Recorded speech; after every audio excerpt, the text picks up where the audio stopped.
왕실? क्या होगा जब एक हैंडसम राजकुमार को एक आम लेकिन बेहद एम्बिशियस लड़की से प्यार हो जाता है। एक ऐसी लड़की जिसका इकलौता मकसद है पावर हासिल करना।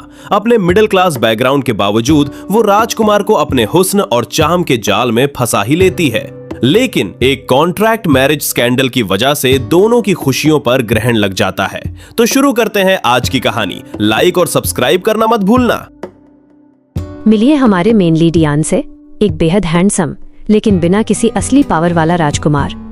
8 साल के छोटे राजा की परछाई में जीने की वजह से इयान को सब एक रूड और जालिम इंसान मानते हैं।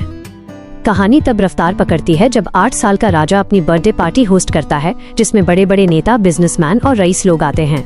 तभी मीडिया की नजरें एक लग्जरी स्पोर्ट्स कार पर टिक जाती हैं, जिसमें से निकलती है एक यंग और खूबसूरत entrepreneur Song Heeju. Heeju castle group, Korea की सबसे बड़ी कॉस्मेटिक कंपनी की अमीर वारिस है। वो जानबूझकर ऐसे कपड़े पहनकर आती है ताकि सबका ध्यान खींच सके। हीजू बेहद एम्बिशियस है, लेकिन शाही खानदान से ना होने की वजह से उसे हमेशा अंडर एस्टिमेट किया जाता है। वो इस पार्टी का फायदा उठाकर अपनी कंपनी की सेल्स बढ़ाना चाहती थी। इवेंट में काफी इंतजार के बाद भी कुछ शुरू नहीं होता, क्योंकि सबको किसी खास का इंतजार था और वो कोई और नहीं बल्कि प्रिंस इयान था। इयान को देखते ही हीजू के दिल की धड़कनें तेज हो जाती हैं। दोनों एक ही कॉलेज में पढ़े थे।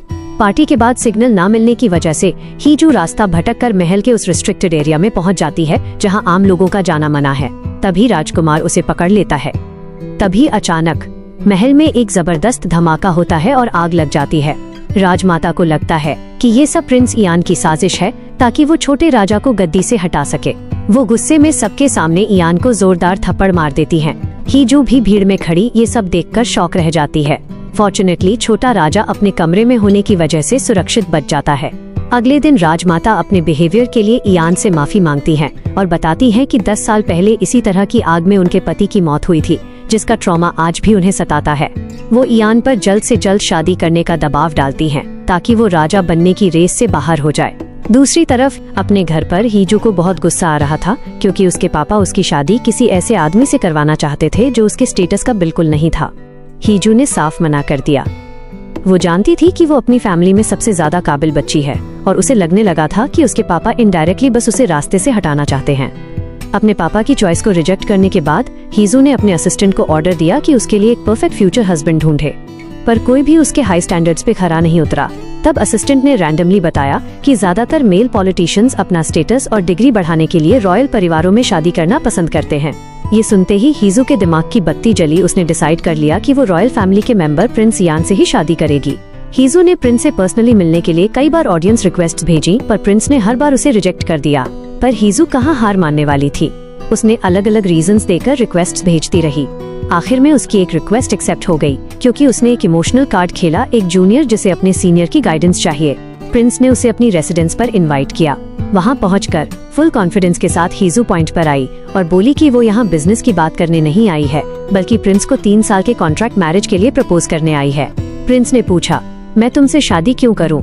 तुम्हारे पास क्या खास है? हीजू, जिसे पता था कि बहुत सी लड़कियों ने प्रिंस को प्रपोज किया है, कॉन्फिडेंटली बोली कि वो अमीर है, पढ़ी लिखी है और काफी सुंदर भी है। दोनों ने एक दूसरे को कुछ देर घूरा और फिर प्रिंस ने साफ इनकार कर दिया। उसने कहा कि उसके लिए वेल्थ, ब्यूटी या एबिलिटी से बढ़कर भी कुछ है। वो सिर्फ उसी से शादी करेगा जिससे वो प्यार करता हो और जो उसे प्यार करे। उसी टाइम जी हैंग नाम की एक रॉयल खानदान की लड़की को राजमाता ने बुलाया हुआ था। राजमाता इंटेंशनली इस लड़की को प्रिंस की लाइफ में लाना चाहती थी। अगले दिन अपसेट हीजू ने अपने असिस्टेंट को रिजेक्शन वाली बात बताई। असिस्टेंट ने दूसरा कैंडिडेट ढूंढने की कोशिश की, पर हीजू जिद पर अड़ी थी कि वो प्रिंस का दिल जीत कर ही रहेगी। उसके हिसाब से प्रिंस जैसे अजीब इंसान के लिए वही एक परफेक्ट मैच थी। हीजू ने अपने मैनेजर को प्रिंस की हॉबीज, पसंदीदा खाना और शेड्यूल निकालने को कहा। मैनेजर ने गवर्नमेंट ऑफिस में अपने कॉन्टैक्ट्स लगाए और तुरंत सारी डिटेल्स निकाल ली। पता चला कि प्रिंस छुट्टी पर है और बाहर जाने वाला है। अगले दिन प्रिंस हॉर्स राइडिंग कर रहा था। तभी शांति भरे माहौल को चीरते हुए हीजू वहाँ अपने घोड़े पर आ गई। फिर एक ट्रेडिशनल रेस्टोरेंट में खाना खाते टाइम भी हीजू ने उसे डिस्टर्ब किया और ओवर एक्टिंग करते हुए बोली कि वो उसे बहुत मिस कर रही थी। प्रिंस इतना इरिटेट हो गया कि उसकी भूख ही मर गई। अगले दिन जब प्रिंस जॉगिंग पर गया, हीजू ने वहाँ भी उसका पीछा किया। वो जहाँ जाता हीजू बिना किसी शर्म के फ्लर्ट करती रहती। पैलेस में राजमाता को अपने लेट हस्बैंड के साथ हुई एक पुरानी लड़ाई याद आई जब वो अपनी वसीयत बना रहे थे। वो अपनी गद्दी छोड़कर अपने भाई प्रिंस यान को राजा बनाना चाहता था, पर राजमाता ने उस वसीयत को जला दिया था और उस आग के हादसे में राजा की जान चली गई। प्रिंस ने अपने भाई को मरते हुए अपनी आंखों से देखा था। एक दिन राजा को ग्लोबल इकोनॉमी में कंट्रीब्यूट करने वाले आउटस्टैंडिंग एंटरप्रेन्योर्स को फूलों से सम्मानित करने का प्रोग्राम था। इस बीच एक सहयोगी ने प्रिंस इयान को भी राजा के प्रोग्राम की याद दिलाई। उसने प्रिंस इयान को याद दिलाया कि उनका स्टेटस रीजेंट का है, इसलिए उन्हें इस इवेंट में राजा के साथ शामिल होना होगा। वीआईपी रूम में राजा काफी नर्वस लग रहे थे क्योंकि उन्हें इतना भारी भरकम काम करना था।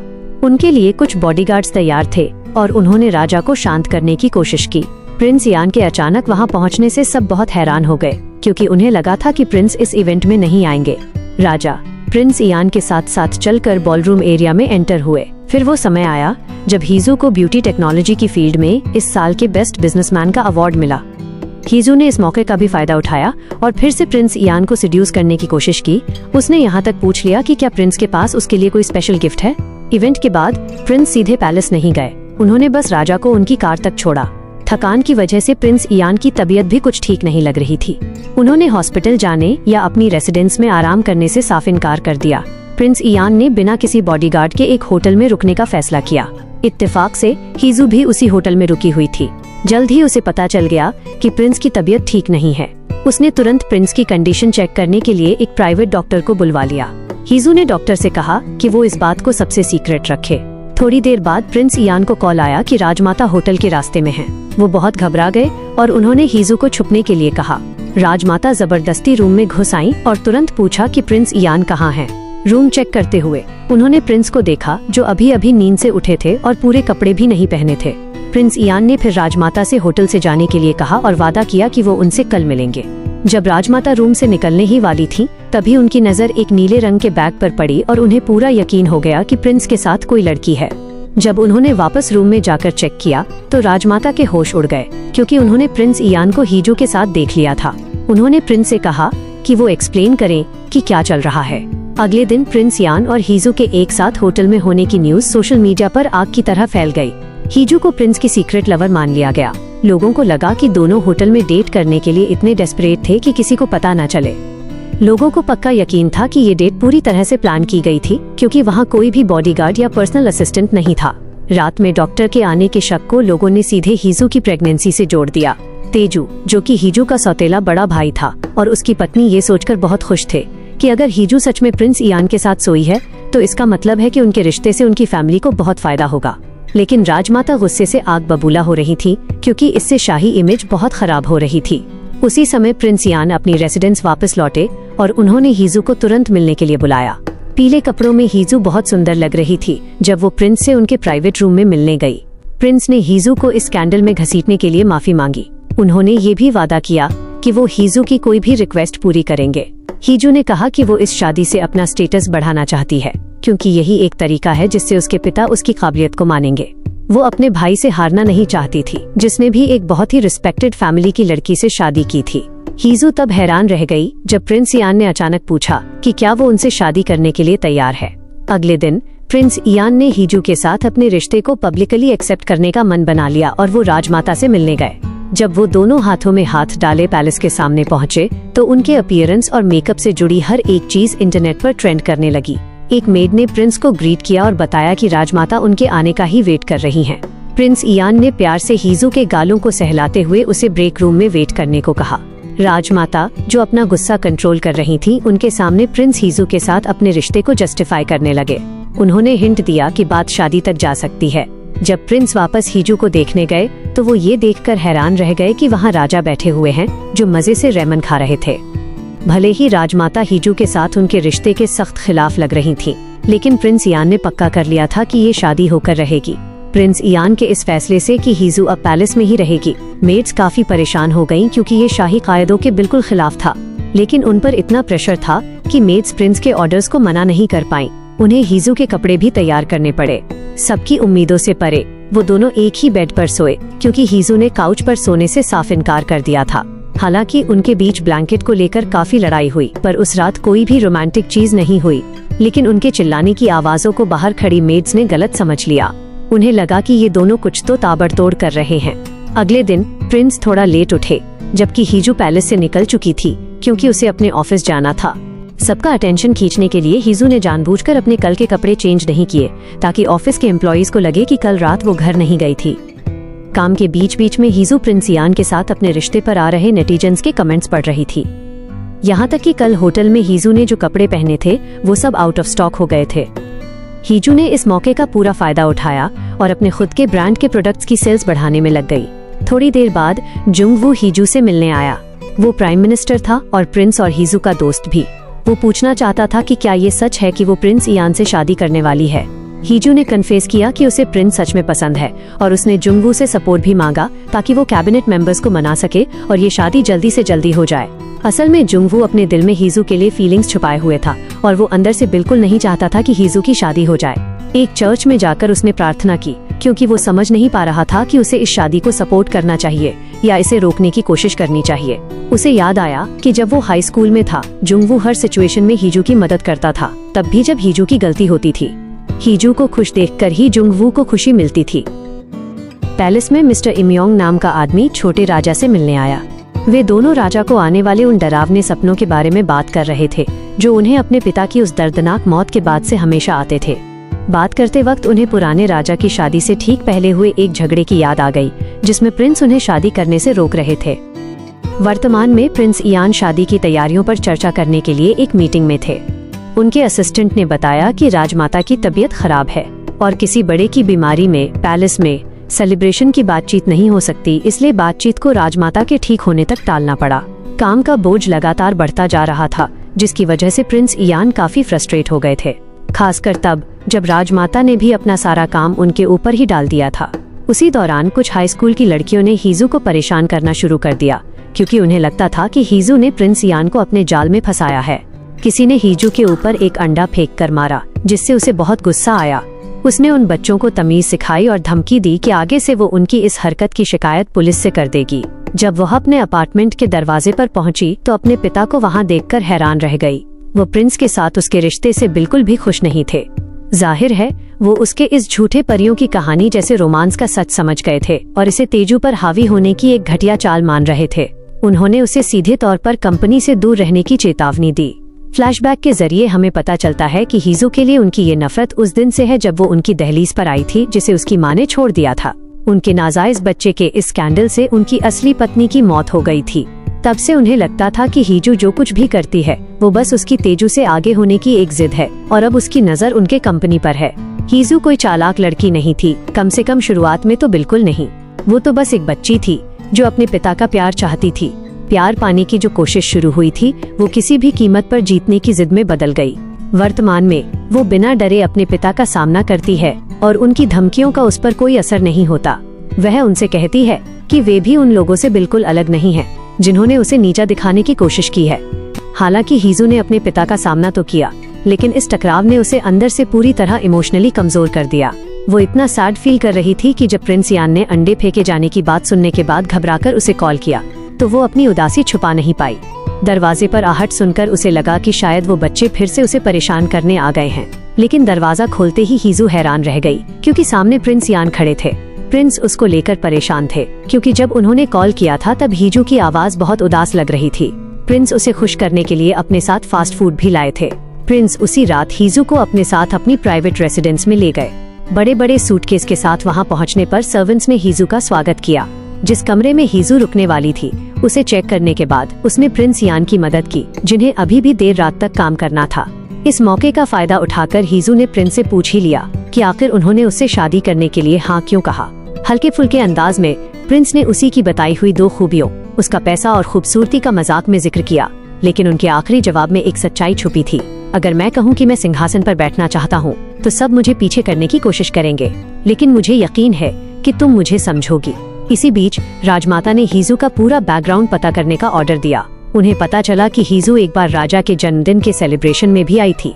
अगले दिन जब हीजू गहरी नींद में सो रही थी तब रॉयल इन्वेस्टिगेशन टीम के कुछ आदमी जबरदस्ती प्रिंस की रेसिडेंस में घुस आए। वे हीजू को गिरफ्तार करने आए थे क्योंकि उस पर राजा के जन्मदिन के जश्न के दौरान लगी आग में शामिल होने का इल्जाम था। हीजू ने माना कि उस वक्त वो रास्ता भटक गई थी और गलती से पैलेस के उस हिस्से में चली गई थी, लेकिन उन्होंने उसकी बात नहीं मानी। हीजू को पूछताछ के लिए पैलेस ले जाया गया। सिर्फ प्रिंस की रेसिडेंस ही नहीं बल्कि हीजू के ऑफिस की भी तलाशी ली गई। हीजू ने प्रिंस इयान से कांटेक्ट करने की कोशिश की, लेकिन उस वक्त वो राजा के साथ किसी रस्म में बैठे हुए थे। हीजू ने असिस्टेंट डू से प्रिंस इयान के पास पहुंचा देने की मदद मांगी, लेकिन ऐसा लग रहा था कि ये सब बेकार जाएगा, क्योंकि आम लोगों को वहां अंदर जाना अलाउड नहीं था। कोई और रास्ता न देखकर उसे इयान के दिए हुए स्पेशल एंट्री पास की याद आई। उसने तुरंत सर्वेंट किम को वो पास देने को कहा। दोनों आखिरकार महल के अंदर पहुंच गए, लेकिन शाही पूजा चलने की वजह से वो अभी भी इयान से नहीं मिल सकते थे। तो असिस्टेंट डू ने बड़ी चालाकी से अपना भेष बदला और अंदर घुसकर सारी सिचुएशन रिपोर्ट कर दी। उधर इयान ने हीजू को बचाने के लिए कड़ा स्टैंड लिया। गार्ड्स जो उसे जबरदस्ती घसीट कर ले जा रहे थे, इयान ने उन्हें रोका और गुस्से में पूछा कि इस इन्वेस्टिगेशन का ऑर्डर किसने दिया है। तभी राजमाता आगे आईं और बोली कि ये उनका हुक्म है। दोनों के बीच जबरदस्त बहस हो गई। इयान अपनी बात पर अड़ गया कि अगर हीजू की जांच होगी तो मेरी भी होनी चाहिए। उसने उसे पूरी तरह से प्रोटेक्ट किया और साफ कहा कि हीजू के खिलाफ ऐसा कोई सबूत नहीं है जिससे वो गुनहगार साबित हो। ये हाई वोल्टेज ड्रामा तब खत्म हुआ जब हीजू ने बेहोश होने का नाटक किया, जिससे इयान को उसे उठाकर ब्रेक रूम तक ले जाना पड़ा। महल में हीजू के बेहोश होने की खबर आग की तरह फैल गई। लोग इयान और हीजू के रिश्ते की तारीफ करने लगे। सबको लगा कि ये सच्चा प्यार है, लेकिन इयान का ये हीरोइक अंदाज राजमाता को बिल्कुल पसंद नहीं आया और उन्होंने दोनों को हमेशा के लिए अलग करने की ठान ली। माहौल शांत होने के बाद हीजू इयान के रेजिडेंस में लौट आई, पर वो पूरी रात सो नहीं पाई क्योंकि इयान अभी तक वापस नहीं आया था।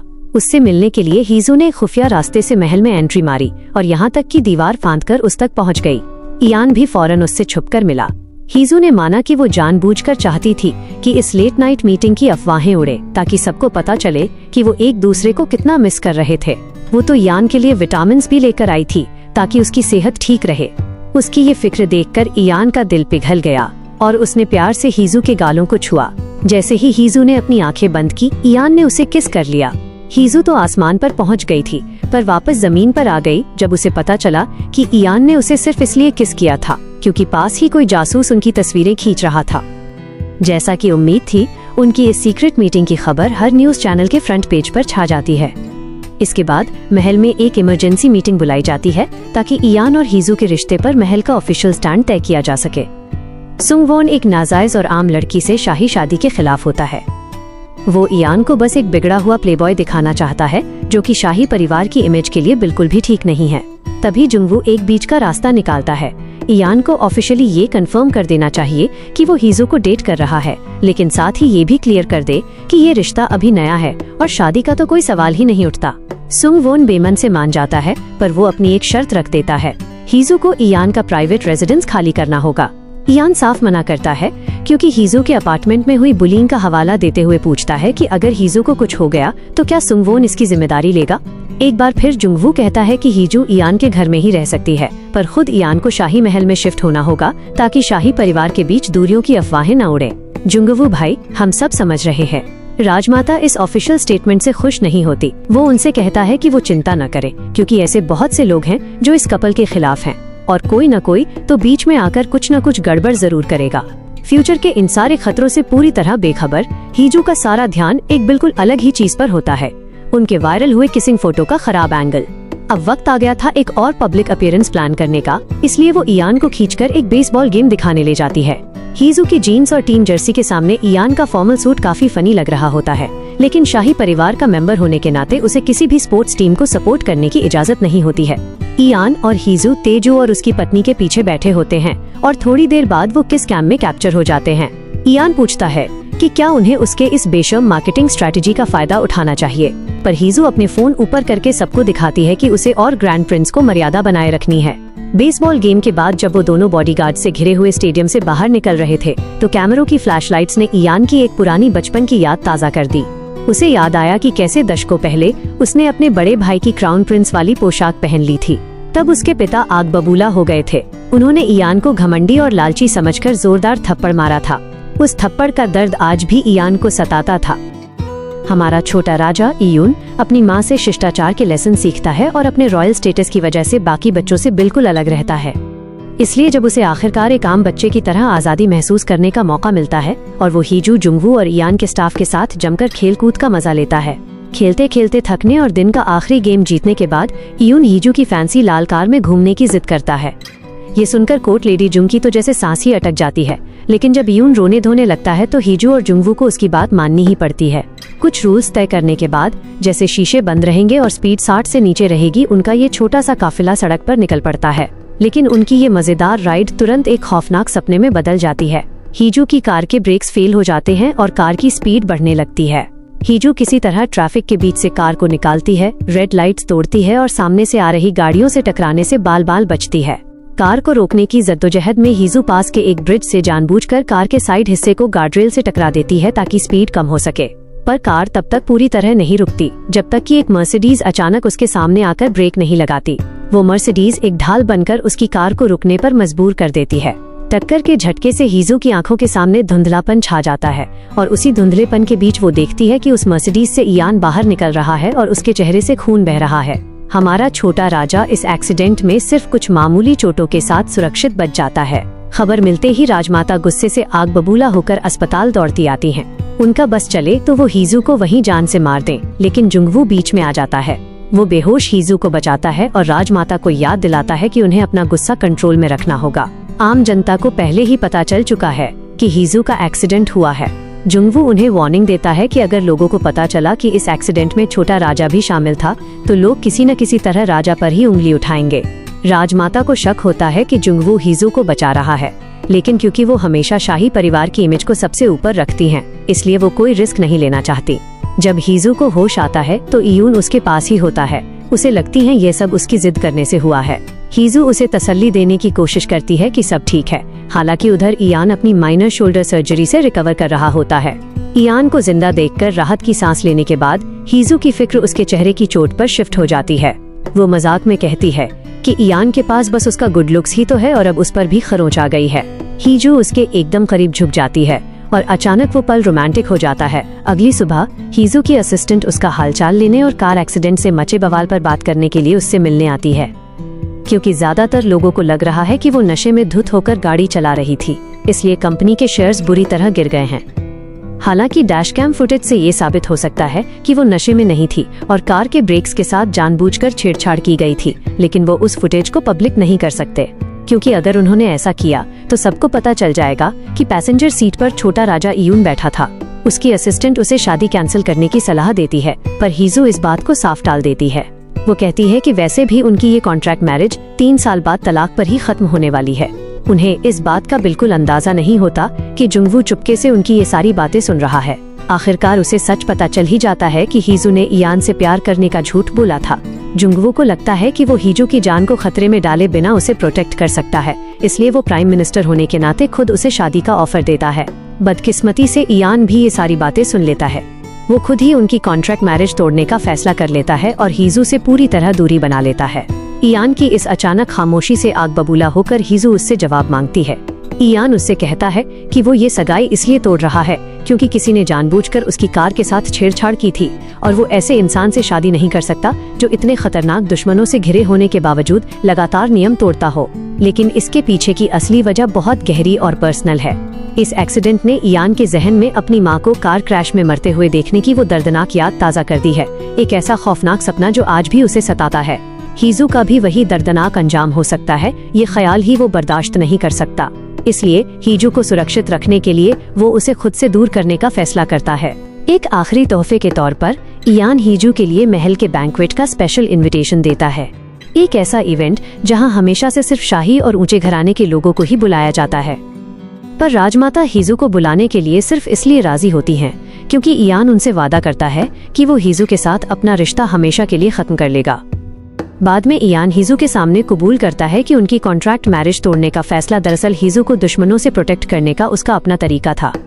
लेकिन हीजू जोर देकर कहती है कि किसी को सच में प्रोटेक्ट करने का मतलब उन्हें खुद से दूर धकेलना नहीं, बल्कि उनके साथ खड़े होकर लड़ना होता है। हीजू उस इनविटेशन को एक्सेप्ट करती है और जानबूझकर थोड़ी लेट एंट्री मारती है, वो भी शाही नियमों को पूरी तरह से इग्नोर करते हुए। कोई भी कलरफुल ट्रेडिशनल ड्रेस पहनने के बजाय उसने एक बेहद स्टाइलिश व्हाइट सूट पहना होता है, जबकि शाही नियमों के हिसाब से सफेद रंग सिर्फ और सिर्फ राजमाता के लिए रिजर्व होता है। उसकी इस बोल्डनेस को देखकर हर कोई हैरान रह जाता है। महल के बगीचे में टहलने के दौरान राजमाता जानबूझकर चिलचिलाती धूप में उस वॉक को लंबा खींचती है ताकि हीजू को टॉर्चर कर सके। हीजू, जो वहाँ इकलौती आम लड़की होती है, लाइन में सबसे पीछे होती है। लेकिन इससे पहले कि ये बेइज्जती और आगे बढ़ती, इयान अचानक वहां पहुंचकर हीजू का हाथ थाम लेता है। इसके बाद हीजू पूरे कॉन्फिडेंस के साथ इयान के रॉयल स्टेटस का फायदा उठाते हुए उसे सीधा लाइन में सबसे आगे जाकर खड़ी हो जाती है। उस रात महल में एक बेहद शानदार डांस पार्टी का आयोजन होता है, जहां हीजू एक एलिगेंट गाउन में नजर आती है। राजमाता जुंगवू के साथ एंट्री करती हैं और पूरी शाम चकाचौंध, ग्लैमर और डांस से जगमगा उठती है। और फिर आता है कहानी का सबसे बड़ा ट्विस्ट।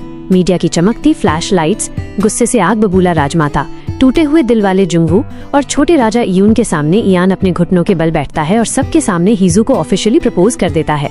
हर कोई शौक रह जाता है। छोटा राजा इयून खुशी खुशी इस खूबसूरत कपल को अपना आशीर्वाद दे देता है। राजमाता यीरांग जुंगवू को इयान के प्रपोजल को रद्द करने का ऑर्डर देती है। अपना दिल टूटने के बावजूद जुंगवू ऐसा करने से साफ मना कर देता है और राजमाता को याद दिलाता है कि छोटा राजा इयून पहले ही सबके सामने इस कपल को अपना आशीर्वाद दे चुका है।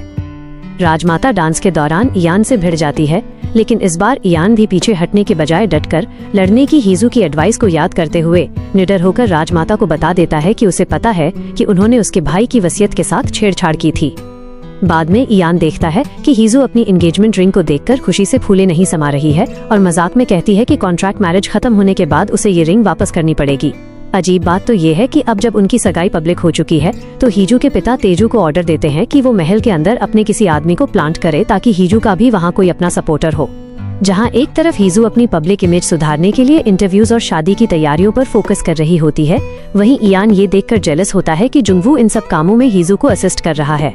उन दोनों को एक साथ इतना कंफर्टेबल देखकर इयान जलन से भर उठता है। आग में घी तब डलता है जब उसे पता चलता है कि जुंगवू को उनकी फेक मैरिज कॉन्ट्रैक्ट के बारे में सब कुछ पता है। तभी उन्हें एहसास होता है कि उन्होंने कभी कोई ऑफिशियल कॉन्ट्रैक्ट तो लिखा ही नहीं है और दोनों कॉन्ट्रैक्ट की शर्तों पर आपस में बहस करने लगते हैं। उनकी इस बहस के बीच राजमाता धमकती हैं और उन्हें डिनर पर इनवाइट करती हैं। वो जल्दबाजी में उस कॉन्ट्रैक्ट को छुपाने लगते हैं, लेकिन ये कोई फैमिली डिनर नहीं था। वो इस मौके का फायदा उठाकर इयान के बचपन के जख्मों को फिर से कुरेदने लगती हैं। नशे में धुत राजमाता उस पर इल्जाम लगाती हैं कि क्या वो वाकई अपने भाई की मौत में बेगुनाह था, और तो और वो यहाँ तक पूछ लेती हैं कि क्या वो एक दिन छोटे राजा इयून को भी नुकसान पहुँचाएगा। वो उसे याद दिलाती हैं कि उसके पिता ने उसे वार्निंग दी थी ताकि वो कभी गद्दी के लिए खतरा न बने। राजमाता की ये बकवास हीजू से और बर्दाश्त नहीं होती। वो इयान का हाथ पकड़ती है और गुस्से में वहाँ से निकल जाती है। इयान महल के दरवाजे बंद होने से ठीक पहले गाड़ी भगाते हुए वहाँ से निकल जाता है, जो कि एक तरह की बगावत थी क्योंकि शाही परिवार के लोगों को खुद गाड़ी चलाने की इजाजत नहीं होती। इयान को आजादी का एहसास कराने के लिए हीजू उसे मरीना में अपनी यॉट पर ले जाती है। जब इयान को सी सिकनेस होने लगती है तो हीजू उसका जी मिचलाना कम करने के लिए अंगूठे में सुई चुभाने वाला एक ट्रेडिशनल नुस्खा आजमाती है। फिर वो उसे यॉट के किनारे ले जाकर फेमस टाइटैनिक पोज रिक्रिएट करने लगती है। ये मस्ती भरा पल तब अचानक एक रोमांटिक मोड़ ले लेता है जब हीजू का पैर फिसलता है और इयान उसे गिरने से बचाने के लिए झट से पकड़ लेता है। हीजू की वो बात याद करते हुए कि वो जो चाहे कर सकता है, इयान धीरे से उसे अपनी तरफ पलटता है और उसे किस कर लेता है। इसके बाद भले ही वो दोनों अलग अलग कमरों में चले जाते हैं, पर दोनों के जहन से उस किस का खुमार उतर ही नहीं रहा होता। उन दोनों की नींद पूरी तरह गायब हो जाती है। एक्साइटमेंट से भरा इयान हीजू के कमरे के बाहर जाकर नॉक करता है, लेकिन हीजू अपनी ही फीलिंग्स को लेकर इतनी कंफ्यूज्ड होती है कि वो चुप हो जाती है। अगली सुबह हीजू पूरी तरह इयान को अवॉइड करने की कोशिश करती हैं, लेकिन फिर भी उससे टकरा ही जाती है।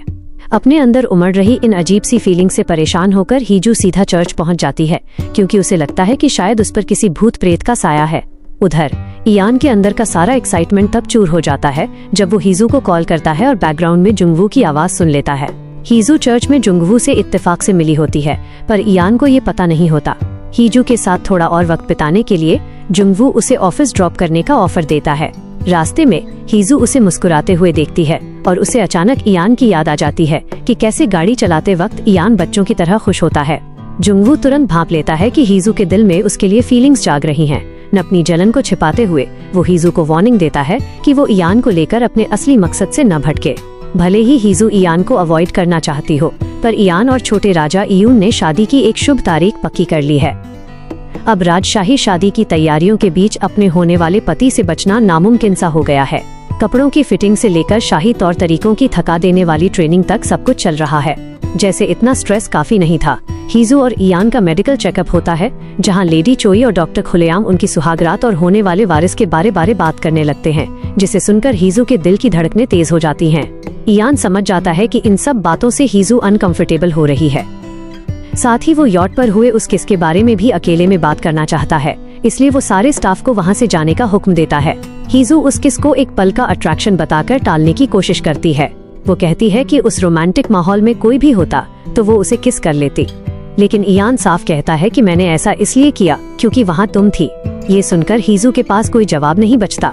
उनकी शादी की तैयारियों की खबर राजमाता यी रांग तक भी पहुँच जाती है। वो इयान को चेतावनी देती हैं कि वो दोनों बिल्कुल अलग दुनिया से हैं और उनकी शादी ज्यादा दिन नहीं टिकेगी। इसके जवाब में इयान उन्हें करारा ताना मारता है कि कैसे यी रांग और उसके स्वर्गीय भाई का स्टेटस एक जैसा होने के बावजूद उनकी शादीशुदा जिंदगी किसी नर्क से कम नहीं थी। फ्लैशबैक में दिखाया जाता है कि कैसे पूर्व राजा अपनी जिम्मेदारियों से भागता था, जो उनके बीच झगड़े की सबसे बड़ी वजह थी। एक वक्त था जब इयान अपनी भाभी की केयर करता था और अपने भाई की गैर मौजूदगी में उनकी मदद के लिए हमेशा तैयार रहता था, लेकिन उसका ये सारा केयर उसी दिन नफरत में बदल गया था जब उसे अपने भाई की वसीयत के जले हुए टुकड़े मिले थे। वो जले हुए टुकड़े इयान ने आज भी अपने उसी सेफ में छिपा कर रखे हैं जहां उसने अपना नया मैरिज कॉन्ट्रैक्ट रखा है। आखिरकार वो दिन आ ही जाता है जब इयान ऑफिशियली हीजू के परिवार से मिलने जाता है। उसे अच्छी तरह पता होता है कि हीजू इस मुलाकात को लेकर कितनी डरी हुई है, इसलिए इयान अपना बेस्ट चार्मिंग अंदाज दिखाता है। तेजू इयान का साला और कैसल ग्रुप का इकलौता वारिस बनने की खुशी में फूला नहीं समा रहा होता है, लेकिन उनके पिता का रवैया बिल्कुल अलग होता है। वो महल में हमेशा होने वाली मुसीबतों और त्रासदियों का हवाला देते हुए अपनी चिंता जताते हैं। हीजू उन्हें करारा जवाब देते हुए याद दिलाती है कि उसके हालिया कार एक्सीडेंट के बाद तो उनका अता पता भी नहीं था, इसलिए अब उन्हें इतनी फिक्र करने का कोई हक नहीं है। इयान समझाने की कोशिश करता है कि शायद उसके पिता की चिंता सच्ची हो, लेकिन हीजू इसे सिर्फ उनका एक दिखावा मानती है। उससे बहस करने के बजाय इयान दूसरा तरीका अपनाता है, जहां एक तरफ हीजू के पिता उसे प्यार नहीं देते, वहीं इयान उसे ठीक इसके उलट हर खुशी देने का वादा करता है। वो उसे यकीन दिलाता है कि उसकी फीलिंग्स बिल्कुल सच्ची हैं और वो हीजू को वो सब कुछ देगा जो वो चाहेगी। ये सुनकर हीजू खुद को रोक नहीं पाती और पूछ ही लेती है, क्या तुम्हारे दिल में मेरे लिए फीलिंग्स हैं? इयान अपनी फीलिंग्स को छिपाने की बिल्कुल कोशिश नहीं करता। वो साफ साफ कबूल करता है कि पहले भी कई औरतों ने उसका ध्यान खींचा है, लेकिन हीजू पहली ऐसी लड़की है जिसने उसका सेल्फ कंट्रोल तोड़ दिया है। इसके बाद इयान बिना बताए सीधा प्राइम मिनिस्टर जुंगवू से मिलने पहुंच जाता है और बिना बात घुमाए सीधे मुद्दे पर आता है। मैं हीजू को पसंद करता हूँ, इयान साफ लफ्जों में कहता है और जुंगवू को वार्निंग देता है कि वो उसकी होने वाली पत्नी के आसपास अपनी हदों में रहे। पलटवार करते हुए जुंगवू भी इयान को याद दिलाता है कि हीजू उससे प्यार के खातिर शादी नहीं कर रही है। आखिरकार इयान और हीजू की शादी का वो बड़ा दिन आ ही जाता है। ये एक बेहद शानदार और रॉयल फंक्शन होता है। करीबी रिश्तेदारों और शाही बुजुर्गों के सामने इयान और हीजू शादी की सारी रस्में निभाते हैं, जिसमें दुल्हन के पिता का आशीर्वाद लेना भी शामिल होता है। नर्वसनेस के मारे हीजू सेरेमनी एरिया में आते वक्त लगभग गिर ही पड़ती है और उससे ड्रिंक भी छलक जाती है। इतनी लंबी रस्मों के बाद अब फाइनली वो दोनों पति पत्नी बन चुके हैं। शादी के बाद इयान और हीजू एक रॉयल ट्रेन में बैठकर महल की तरफ जाते हैं ताकि वो राजा और राजमाता से मिल सके। आम जनता भी पूरे जोश और खुशी के साथ इस नए शादीशुदा जोड़े का स्वागत करती है। इयान और हीजू की इस ग्रैंड शाही शादी के जुलूस को हर कोई देख रहा होता है, यहाँ तक कि जुंगवू भी चुपचाप एक लाइव ब्रॉडकास्ट पर इस पूरे जश्न को देखता है। उसके चेहरे पर उदासी साफ छलक रही होती है, जैसे वो पीछे छूट गया हो। ऐसा लगता है कि राजमाता को हीजू के लिए जुंगवू की फीलिंग्स का अंदाजा हो गया है, पर फिर भी वो महल में इस नए नवेले जोड़े का स्वागत करती हैं। लेकिन बदकिस्मती से उनकी ये फेरी टेल अचानक एक खौफनाक सपने में बदल जाती है। शक है कि हीजू को जहर दिया गया है और वो अचानक बेहोश होकर गिर पड़ती है। इयान उसे देखकर बुरी तरह घबरा जाता है, लेकिन तुरंत एक्शन लेता है। उसे महल के डॉक्टरों पर बिल्कुल भरोसा नहीं होता, इसलिए वो खुली धमकी देता है कि किसी ने भी मेरी पत्नी को हाथ लगाने की जुर्रत की तो उसे मेरे कहर का सामना करना पड़ेगा। इयान खुद हीजू को उठाकर बाहर खड़ी कार तक ले जाता है और उसके साथ अस्पताल पहुंचता है। वहां डॉक्टर कंफर्म करते हैं कि हीजू को डिजॉक्सिन नाम के जहर का ओवरडोज दिया गया है। हालांकि अब वो खतरे से बाहर और सुरक्षित है, लेकिन इस सच ने सबको हिलाकर रख दिया है कि हीजू को जहर दिया गया था। अपनी बेटी की हालत देखकर हीजू के पिता सच में टूट जाते हैं और गुस्से में इयान को एक जोरदार थप्पड़ जड़ देते हैं। वो इयान से इंसाफ मांगते हैं। इयान अपने रॉयल गार्ड्स को पीछे हटने का इशारा करता है और पूरे कॉन्फिडेंस के साथ अपने ससुर से कहता है कि उसका इस मामले को ऐसे ही जाने देने का कोई इरादा नहीं है। अपने शब्दों का पक्का इयान जुंगवू से मिलता है। जुंगू हीजू को सुरक्षित न रख पाने के लिए इयान को खूब सुनाता है और एक बार फिर इयान चुपचाप उसकी सारी बातें सुन लेता है क्योंकि उसे लगता है कि वो इसी लायक है। वो जुंगू की बात से पूरी तरह सहमत होता है और इसीलिए वो चाहता है कि प्राइम मिनिस्टर होने के नाते जुंगू इस मामले की एक फॉर्मल इन्वेस्टिगेशन करे। हमेशा की तरह राजमाता यीरांग इस बात पर एतराज जताती है कि किसी बाहरी इन्वेस्टिगेशन टीम को बुलाने से ताज की गरिमा को ठेस पहुंचेगी। उधर जुंगू एक प्रेस कॉन्फ्रेंस करके ऐलान करता है कि सरकार हीजू के केस की जांच करेगी और इधर हॉस्पिटल में हीजू को होश आ जाता है। कोर्ट लेडी चोई तुरंत इयान को ये खबर देती है। जैसे ही इयान सुनता है कि हीजू को होश आ गया है, वो पागलों की तरह दौड़ पड़ता है। वो बस जल्द से जल्द उस तक पहुंचना चाहता है। हीजू के पास पहुंचते ही वो उसे कसकर गले लगा लेता है और उसकी आंखों से आंसू बहने लगते हैं। लेकिन उनका ये इमोशनल पल तब टूट जाता है जब जुंगू पुलिस के साथ वहां पहुंचता है। अब पूछताछ के लिए इयान की बारी होती है। आखिर इयान ने ही एक प्रॉपर इन्वेस्टिगेशन की मांग की थी और इसका मतलब था कि शक के दायरे में खुद इयान भी है। इयान के वहां से जाने के बाद जुंगू हीजू को बताता है कि उसे जहर दिया गया था। ये सुनते ही हीजू के रोंगटे खड़े हो जाते हैं क्योंकि उसे समझ आ जाता है कि उस जहर का असली टारगेट वो नहीं बल्कि इयान था। उसे याद आता है कि शादी की रस्मों के दौरान जब वो गलती से टेबल से टकराई थी तो अनजाने में ही उसने अपना और इयान का जाम बदल दिया था। भले ही इयान जल्द से जल्द हीजू के पास वापस जाना चाहता था, पर वो जुंगू की सलाह मानकर वापस महल लौट आता है। उसे पता था कि हॉस्पिटल से छुट्टी मिलने के बाद हीजू के लिए महल ही सबसे सेफ जगह होगी। कोई भी रिस्क न लेते हुए वो रॉयल गार्ड्स की सिक्योरिटी और भी कड़ी कर देता है। दूसरी तरफ हीजू ने जानबूझकर अपना लुक ऐसा बना लिया होता है कि वो एकदम कमजोर और सफेद दिखे ताकि इसका पूरा फायदा उठाया जा सके। ये सब उसकी एक सोची समझी स्ट्रैटेजी का हिस्सा होता है। खुद को एक बेचारी हीरोइन की तरह पेश करना, जनता की सिंपैथी बटोरना और लोगों का सपोर्ट राजमाता से हटाकर अपनी तरफ करना। इसी बीच राजमाता एक अच्छी जेठानी बनने का नाटक करते हुए ऑफर देती है कि जब तक हीजू रिकवर कर रही है तब तक वो हीजू की सारी जिम्मेदारियां संभाल लेगी।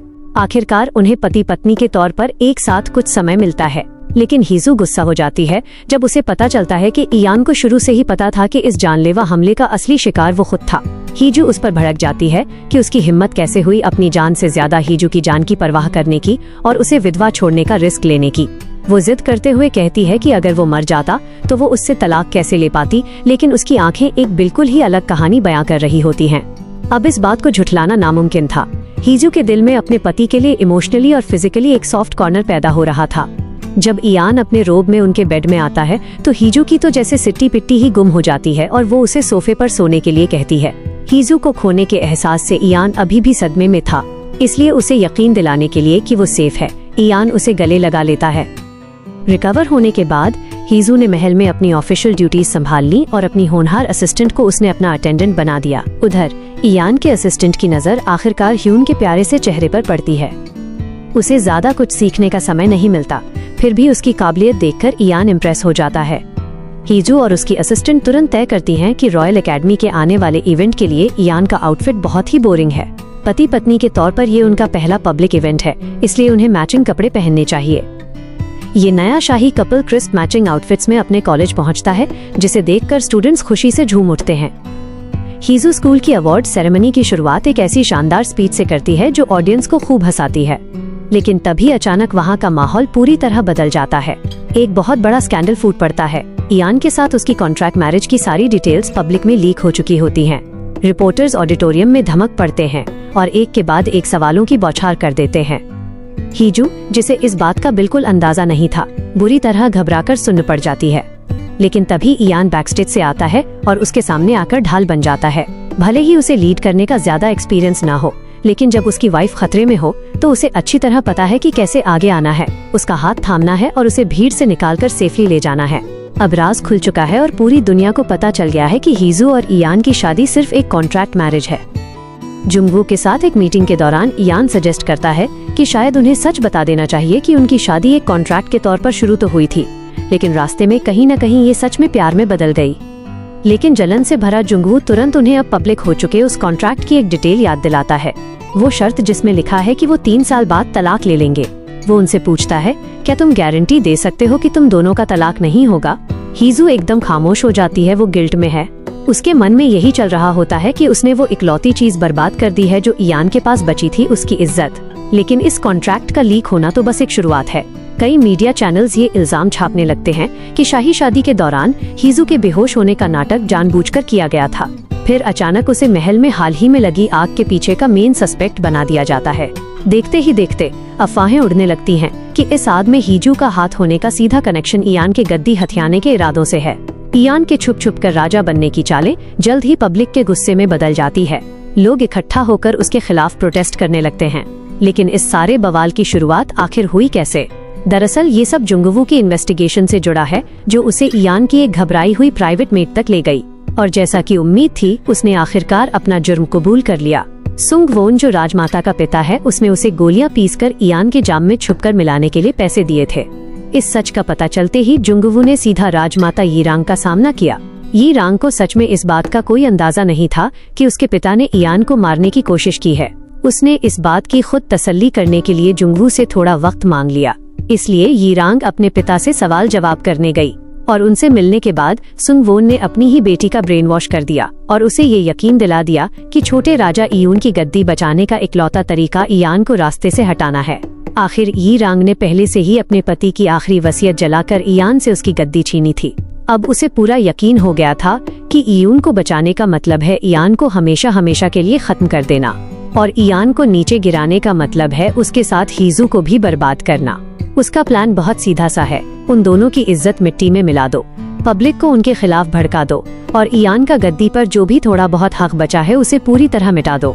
लेकिन इसमें एक बहुत बड़ी प्रॉब्लम है, उसे जुंगवू को मनाना होगा। यीरांग की खुशकिस्मती है कि उसे जुंगवू की सबसे बड़ी कमजोरी पता है, हीजू। तो यीरांग उसे एक ऑफर देती है। वो पब्लिक का सारा गुस्सा इयान की तरफ मोड़ने का वादा करती है, जिससे जुंगवू को मौका मिल जाए कि वो हीजू का सच्चा रक्षक बनकर सामने आए और उसे इस बर्बादी से बचा ले। और फिर वो उसके हाथ में उस मैरिज कॉन्ट्रैक्ट की एक कॉपी थमा देती है। यीरांग के हाथ वो कॉन्ट्रैक्ट आखिर लगा कैसे, ये अभी भी राज है। लेकिन जुंगवू भी ज्यादा सवाल जवाब नहीं करता। इसके बजाय वो उस कॉन्ट्रैक्ट को मीडिया में लीक कर देता है और बस इसी तरह जुंगवू ऑफिशियली राजमाता के साइड हो जाता है। अब बाप और बेटी दोनों अपना साइकोलॉजिकल गेम खेलना शुरू करते हैं। सुंग वोन सबसे पहले छोटे राजा इयून का ब्रेन वॉश करना शुरू करता है ताकि उसे यकीन हो जाए कि इयान उसके लिए एक खतरा है। वो जानबूझकर उन अफवाहों को हवा देता है कि इयून के पिता की मौत जिस आग में हुई थी उसके पीछे इयान का ही हाथ था। इयान अपने भतीजे को बचाने के लिए वहां आता है और उसे रोते देख वो इतना गुस्सा होता है कि सुंग वोन का गला घोटकर उसकी जान ही लेने वाला होता है। हीजू सही वक्त पर बीच में आ जाती है और इयान को कातिल बनने से रोक लेती है।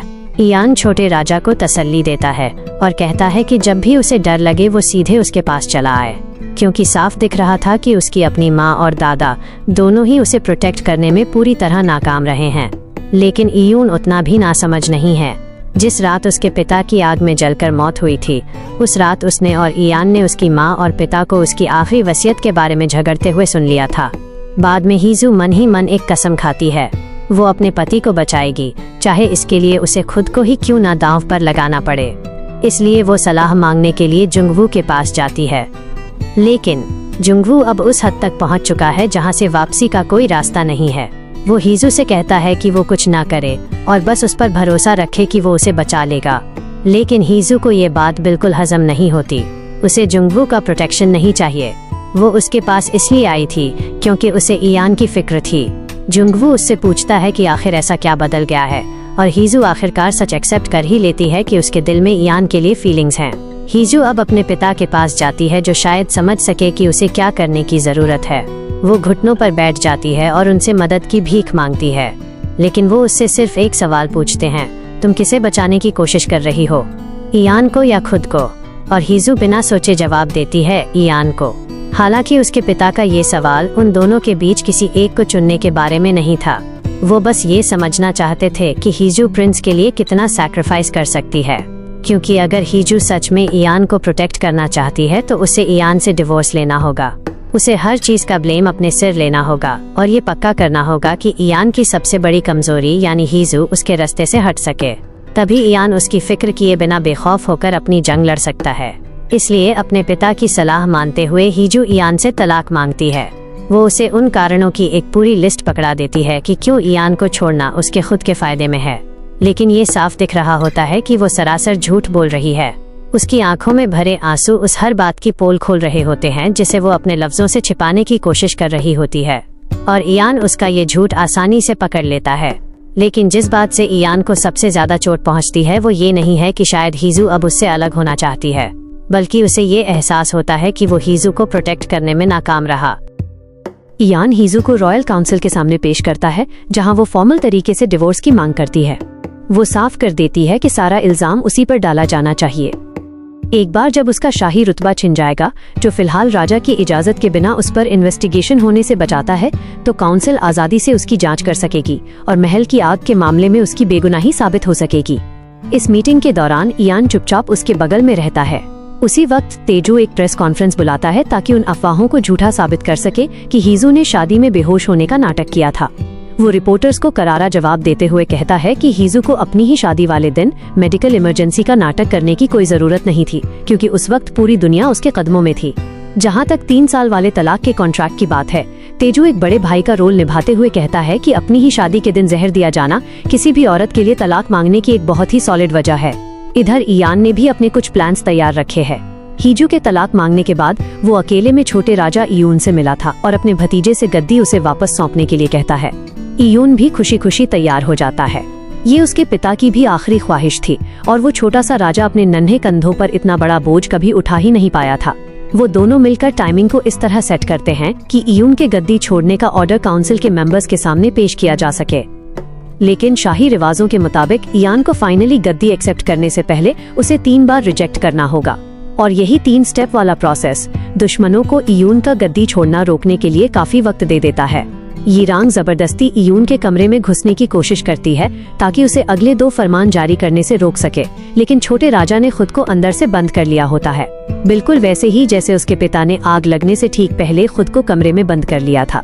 खतरे को समझते हुए इयान महल से बाहर निकलता है। उसे पता है कि अगर उसके दुश्मन अब उसकी जान लेने की कोशिश करेंगे। पीछे महल में रह गई हीजू फिक्र के मारे पागल हो रही होती है। इयान को भेजे गए उसके मैसेजेस का कोई जवाब नहीं आ रहा होता, जिससे वो बुरी तरह डर जाती है कि कहीं इयान को कुछ हो तो नहीं गया। आखिरकार महल के स्टाफ की मदद से वो इयान को ढूंढ ही निकालती है। जब वो दोनों फाइनली मिलते हैं तो हीजू उसे कसकर गले लगा लेती है और एक्सेप्ट करती है कि उसके दिल में इयान के लिए सच्ची फीलिंग्स हैं। वो खुद आगे बढ़कर इयान को किस कर लेती है। इयान आखिरकार अपनी फीलिंग्स के आगे घुटने टेक देता है और उसे वापस किस करता है। अगली सुबह दूसरा फरमान जारी होने वाला होता है। इयान हीजू को समझाता है कि एक बार जब वो 3 बार फरमान को ठुकरा देगा तो वो गद्दी अपना लेगा। इसलिए नहीं क्योंकि उसे राजा बनना है, बल्कि इसलिए क्योंकि छोटे राजा इयून को बचाने का यही इकलौता तरीका है। वो मानता है कि उसे अपने भाई की मौत के तुरंत बाद ही ऐसा कर लेना चाहिए था। उस वक्त वो हिचकिचा गया था और उसके बाद जो कुछ भी हुआ वो उसी का नतीजा है। यिरांग, जो अपने ही दोगलेपन को देखने में पूरी तरह नाकाम है, इयान पर इल्जाम लगाती है कि वो एक 8 साल के बच्चे को अपनी उंगलियों पर नचाने की कोशिश कर रहा है। इयान कहता है कि इयून ने अपनी पूरी जिंदगी अपने दादा और अपनी माँ के हाथों की कठपुतली बनकर बिताई है। उसे तो कभी सच में अपनी मर्जी से कुछ चुनने का मौका ही नहीं मिला। और यिरांग भी कुछ अलग नहीं है। वो खुद भी अपने पिता के लालच का शिकार है।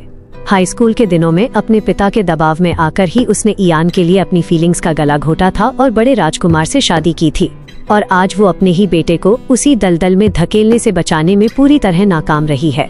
चीजें तब जाकर बदलती हैं जब इयून खुद अपनी माँ के कमरे में आता है। वो राज खोलता है कि जिस रात उसके पिता मरे थे उस रात उसने सब कुछ सुन लिया था। ये सच यिरांग को उस हकीकत का सामना करने पर मजबूर कर देता है जिससे वो सालों से भाग रही थी। पहली बार उसे चीजें साफ साफ नजर आने लगती हैं और आखिरकार वो अपने ही पिता के खिलाफ जाने की हिम्मत जुटा लेती है। लेकिन इससे पहले कि कोई कुछ करता, महल में एक और धमाका होता है। इस बार काउंसिल हॉल आग की लपटों में घिर जाता है, जहां जुंगवू ने इयान को एक प्राइवेट मीटिंग के लिए बुलाया था। हीजू अपनी अटेंडेंट के डरे हुए चेहरे को देखते ही समझ जाती है कि इयान अंदर है।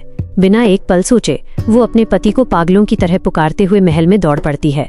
जब हीजू आखिरकार उसे ढूंढ निकालती है तो वो जमीन पर बेहोश पड़ा होता है। वो उसके पास लेट जाती है और अपने कान उसके सीने से लगाकर उसके दिल की धड़कन सुनने की कोशिश करती है।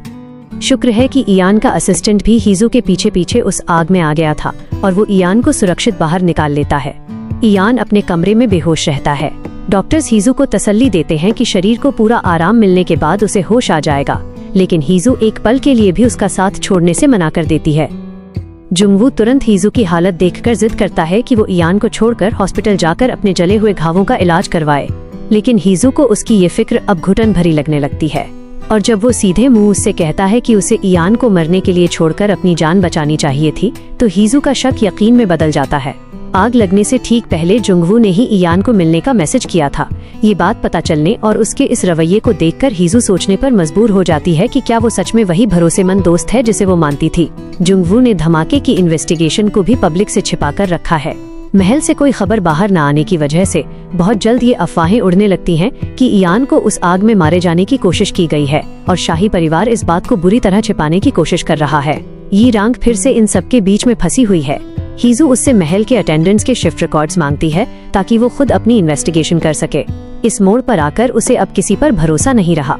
जुंगवू भी इयान की एब्सेंस में यी रांग पर इयान की पोजीशन लेने का दबाव बनाता है ताकि होश में आने के बाद इयान के लिए अपना पोजीशन वापस पाना मुश्किल होगा।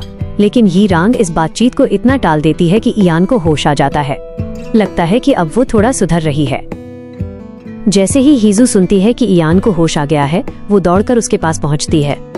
बाद में जब हीजू जुंगवू को लेकर अपना शक जताती है, तो इयान अब भी यही मानता है कि उसका दोस्त और प्राइम मिनिस्टर शाही परिवार का भला ही चाहता है। इस बीच जुंगवू को महल के धमाके के लिए पब्लिक के सामने किसी न किसी को बलि का बकरा बनाना ही था, और क्योंकि वो यी रांग को अपने प्लान में शामिल करने में नाकाम रहा था, इसलिए सुंगवोन मामला अपने हाथों में ले लेता है। यी रांग को इस बात के लिए मनाने की कोशिश में कि वो इयान को उसकी ड्यूटीज पर लौटने से रोके, सुंगवोन गलती से अपने ही राज खोल देता है कि इस धमाके का मास्टरमाइंड वही था। गद्दी पर अपने परिवार का हक बचाने के लिए उसका पिता किस हद तक जा सकता है, ये देखकर यी रांग आखिरकार इस नफरत के सिलसिले को तोड़ने का फैसला करती है और इयून को इससे आजाद करने की ठान लेती है। वो इयान के सामने घुटनों पर बैठ जाती है और कबूल करती है कि उसे अपने पिता के गुनाहों के बारे में पहले से पता था। वो सुंगवोन के खिलाफ सबूत भी इयान को सौंप देती है, जो साबित करते थे कि शादी वाले दिन इयान और हीजू को मारने की कोशिश के पीछे उसी के पिता का हाथ था।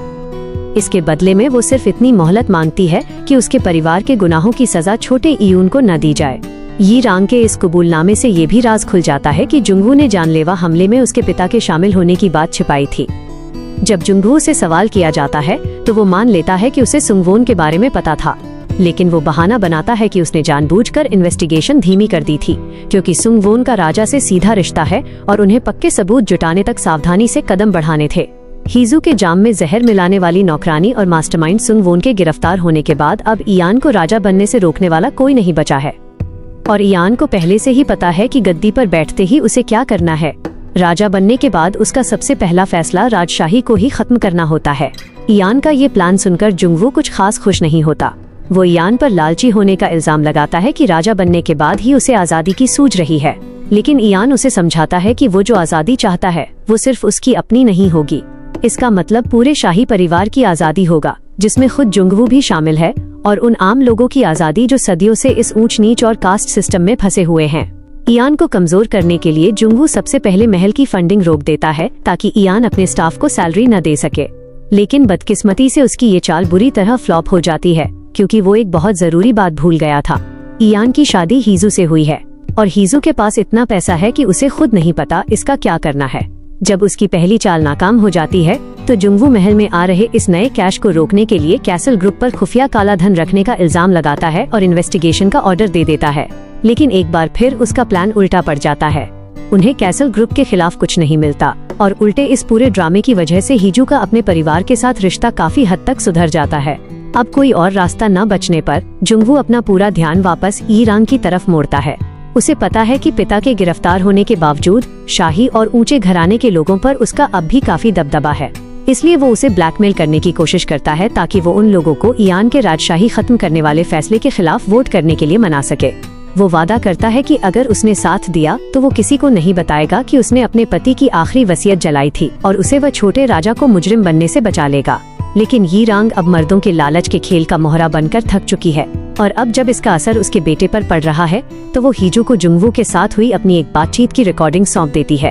एक ऐसी बातचीत जिसमें जुंगवू खुद मान रहा है कि उसने जानबूझकर इयान को काउंसिल हॉल में बुलाया था ताकि वो उस धमाके में मारा जाए। अपने शक को इस तरह सच साबित होते देख हीजू अंदर से टूट जाती है, लेकिन वो अपने पति को बचाने के लिए वही करती है जो उसे करना चाहिए। वो बीच मीटिंग में घुस जाती है और वो रिकॉर्डिंग चला देती है, जिससे सबके सामने जुंगवू का पर्दाफाश हो जाता है कि इयान को मारने की कोशिश में वो भी बराबर का साझीदार था। इयान पूरी तरह शॉक रह जाता है और अपने ही दोस्त का ये धोखा उसे बहुत गहरा जख्म दे जाता है। जुंगवू को भी इस बात से उतनी ही गहरी चोट पहुंचती है कि जिस औरत से उसने इतने सालों तक प्यार किया, उसी ने आखिरकार उसे मिट्टी में मिला दिया। इससे पहले कि रॉयल गार्ड जुंगवू को वहां से लेकर जाते, इयान उसके साथ अकेले में कुछ वक्त मांगता है। उसे अपने सवालों के जवाब चाहिए थे, लेकिन जुंगवू अपनी करतूतों की रत्ती भर भी जिम्मेदारी नहीं लेता। इसके बजाय वो इयान पर हीजू को उससे छीनने का इल्जाम लगाता है। लेकिन इयान उस चीज को कैसे चुरा सकता था जो कभी जुंगवू की थी ही नहीं। इसी बीच महल के दोनों अटेंडेंट्स आखिरकार उन फीलिंग्स को कबूल कर लेते हैं जो साथ काम करते करते उनके दिलों में एक दूसरे के लिए पनप गई थी। और हमें इस नए कपल के बीच एक प्यारा सा किस देखने को मिलता है। राजशाही को खत्म करने का फैसला आखिरकार पब्लिक वोटिंग के लिए रखा जाता है, और जब ये पास हो जाता है तो हीजू अपना वादा निभाते हुए फाइनली इयान को उसके आम इंसान वाले नाम से पुकारती है, ली वॉन। 3 साल बीत जाते हैं। राजशाही पूरी तरह से खत्म होने के बाद हीजू कैसल ब्यूटी की मैनेजमेंट संभालने के लिए वापस लौट आती है। उधर क्योंकि उसकी भाभी प्रेग्नेंट है, इसलिए तेजू भी अपने मैनेजमेंट के सारे राइट्स हीजू को सौंप देता है ताकि वो पैटर्निटी लीव ले सके और एक केयरिंग पति बन सके। इसके बाद ह्यूनगुक उसके ऑफिस आता है। बाहर से देखने में उसकी पर्सनालिटी में ज्यादा बदलाव नहीं आया है, लेकिन वो अब इतना मैच्योर जरूर हो गया है कि हीजू को बता सके कि कैसल ग्रुप का वारिस बनने की इस दौड़ में वो हीजू के खिलाफ नहीं है। मैं कभी नहीं चाहता था कि तुम हारो, मैं बस ये चाहता था कि तुम सबसे लड़ना बंद कर दो। जहां एक तरफ हीजू की प्रोफेशनल लाइफ तेजी से आगे बढ़ रही है, वहीं इयान राजशाही खत्म होने के बाद अपनी एक नई पहचान ढूंढने की कोशिश कर रहा है। हमें ये भी पता चलता है कि इयान को हीजू के लिए फीलिंग्स हाई स्कूल के दिनों से ही थीं।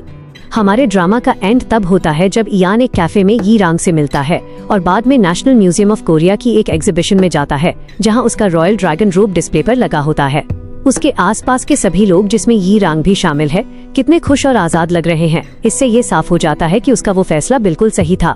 आखिरकार इयान अब एक आम इंसान की तरह अपनी जिंदगी जी सकता है। वो बेसबॉल गेम देखने जा सकता है, जर्सी पहन सकता है और जितना चाहे जोर से चिल्लाकर चीयर कर सकता है, और अपनी पत्नी के साथ किस कैम में भी कैप्चर हो सकता है।